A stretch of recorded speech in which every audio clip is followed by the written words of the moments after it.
Hello, ladies and gentlemen, and welcome to today's talk.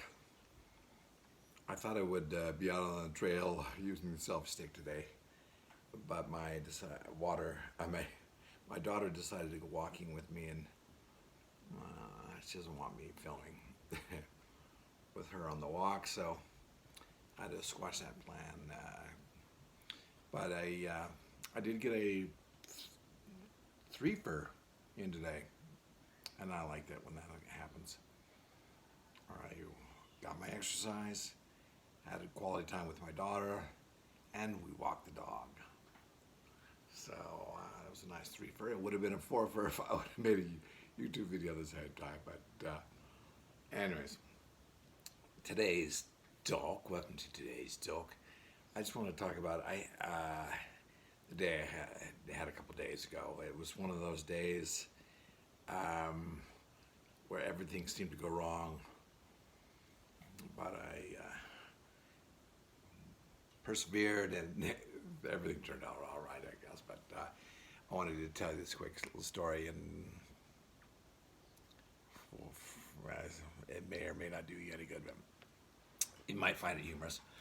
But the other day, I think it was Thursday, me and my wife had planned on getting up earlier than we normally get up and being at the Social Security office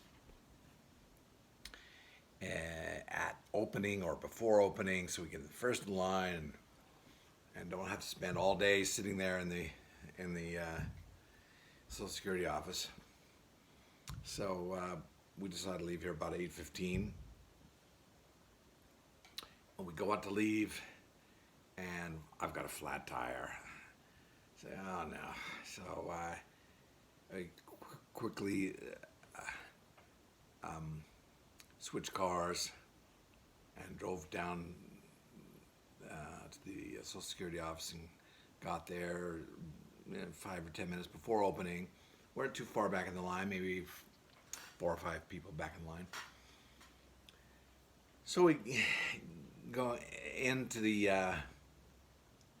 Social Security office, and she had something she needed to well, it was me and her issue that we needed to discuss. And within that category, they have a letter at the beginning of the number that you get out of a machine that tells you what waiting list you're on. We were the first number in that category, right? And we got there like 10 minutes before it opened. And you know how long we sat there? We were the first number in that category. We sat there an hour before somebody showed up. It was so frustrating. But there's a nice lady who helped us, and we got somewhat of a good news, or hopeful news, I should say, from them, and so we left there. So the day started off, flat tire, then waiting for an hour. And on the way home from that drive, I tell you, everything seemed to go wrong.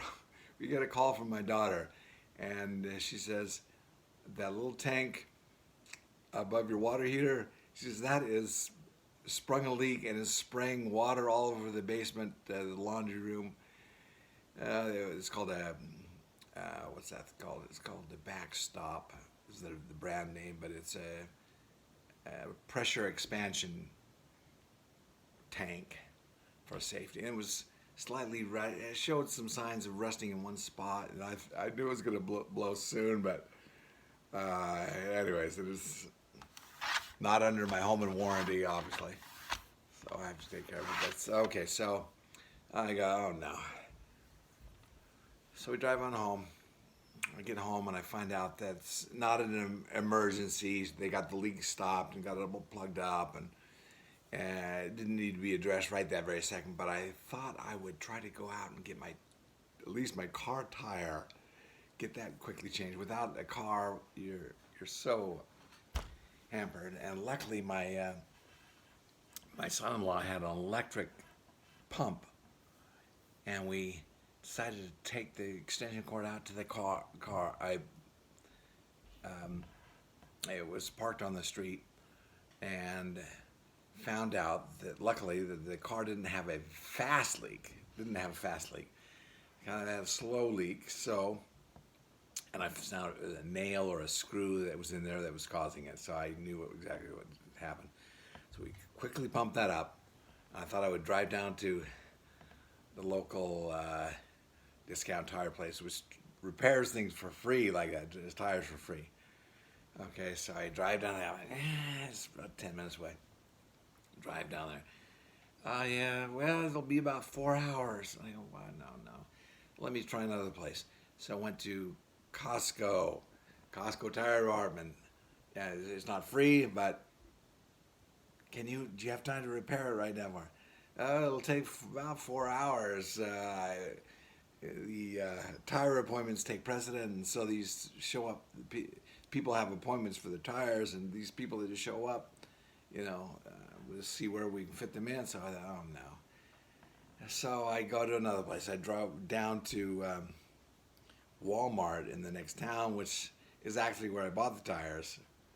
And luckily, they were able to get me in right away, and they said it'd take about 30 minutes before the car's done. So I'm starving. By that time, it's noon, and I haven't had anything to eat all day. It was about noon. And so I walk over to the local Jersey Mike's, and they had the only sandwich that is on my wife's approval list, and I had it Mike's way. So I got that done with. I had my sandwich, walked back over to Walmart, pick up my car, and Home Depot is not too far away, so I drive over there, and I talked to the guy in the water heater area, and he set me up with that expansion tank thing. Oh, great. So I drive on home about 15, 20 minutes, 15 minutes maybe. Drive on home. He sold me the wrong size for a 50-gallon tank water heater. He sold me the big one. It was this big old expansion tank. So I thought, oh no. So I drove that back to Home Depot to exchange that, and I went back home, and I look up a YouTube video of how to change these things out. It's quite simple, but they recommend that you measure the water pressure coming out of it, like a faucet on the outside of your house. Measure that water pressure and the air pressure in this expansion tank, which has a bicycle pump nozzle on it. You said it should match that. I think, oh no, I don't have a water pressure gauge. So I thought, okay, I'll quickly go down to Lowe's this time instead of Home Depot. Go down to Lowe's, and of course, they don't have such a thing. But they said you can build one. You can put this piece, all this brass fittings, and then the pressure gauge, and put on that. It was going to cost me like $40 just to build a gauge. I said, no, thank you. So I drove on home. On the way home, I texted my neighbor, who is a really handy guy. He's got every tool known to man. I said, hey, Ed, do you happen to have a water gauge? And he says, no, I don't. But he says, I've changed those tanks several times over years, and I've never measured. The tanks come pre-charged with a certain amount of pressure, about 40 psi before at the factories. And he says, I've never had a problem. So okay, great. I guess I can live dangerously and change it without it. But then I thought, okay, well, let me just try my other neighbor, just by any chance. He has a lot of tools. I called him.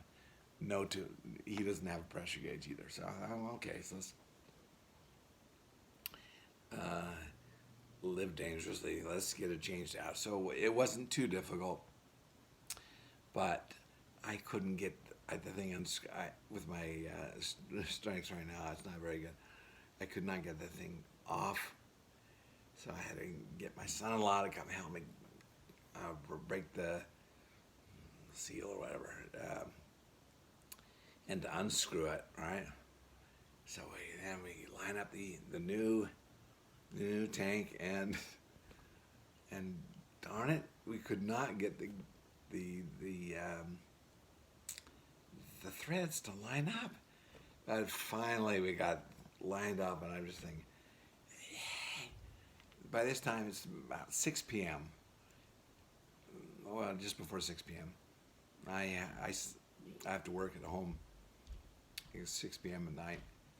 So I run in there, kind of take a bow to myself for the Heroic Dad of the Year award for getting all these things accomplished. We got that thing changed out, so the water heater's good, the tire of my car's fixed, and then I have decided for work. And that was an exhausting day. I think this was, well, no, today's Saturday, so I think this was Thursday, yeah. So it was like everything. Anyways, I felt like super dad. And that's my story. The moral of the story is, yeah, life comes at you fast, and will throw. Some days will just problem after problem will be thrown your way, but stay positive and have a sense of humor about it, and things will be all right. Anyways, crisis averted. We got taken care of everything. I was like super dad. At the end of that day, I was exhausted, but I was like, wow. Anyways, that's it. Hope you enjoy this. Hope it's not too long and boring. Thank you. Bye-bye. And thank you. Welcome to today's talk.